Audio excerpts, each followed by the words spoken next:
حیدرآباد کے مشہور علاقے پریٹ آباد اہل حدیث مسجد سیوریج کے گندے پانی کا منظر پیش کرنے لگا۔ جگہ گندگی کے ڈھیر، سیوریج کا گندا پانی جمع ہونے سے علاقہ مکین شدید اذیت کا شکار۔ علاقہ مکین اپنے گھروں سے نکلنے میں بھی شدید پریشانی میں، نمازی مسجد تک جانے سے محروم دکھائی دینے لگے۔ آپ کی مہربانی، پہلے تو آپ یہاں پر آئے، ٹھیک ہے۔ دوسری بات، ہم لوگوں کو آج پورے علاقے والوں کو اتنی پریشانی ہو رہی ہے یہاں پر کہ پانی کا مسئلہ تقریباً مہینوں ہو گئے، بلکہ سالوں ہو چکے ہیں، اور یہ جب جام ہوتا ہے تو مہینوں ہو جاتے ہیں۔ جس کو بولتے ہیں وہ کوئی آتا ہی نہیں، کام کرنے کو تیار نہیں ہے۔ اب ایک ایکڑ تھک گئے۔ ابھی دیکھ رہے ہو آپ، حالات دیکھ رہے ہو، مسجد مسجد سے لے کر اور یہاں تک یہ پورا ڈیمیج ہے۔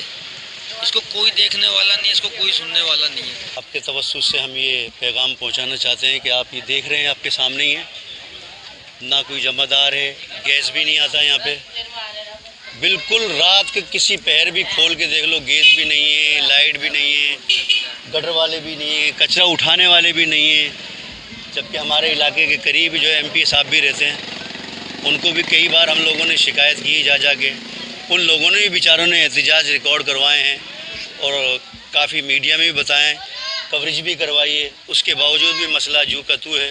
علاقہ مکین نے وزیر اعلیٰ سندھ اور ایچ ڈی واسا سے مطالبہ کیا کہ جلد سے جلد ہمیں اس گندگی کے ڈھیر سے بچا کر عوام کو فوری ریلیف فراہم کیا جائے۔ کیمرہ مین دانش علی کے ساتھ حسن رضا قریشی، واش نیوز، حیدرآباد۔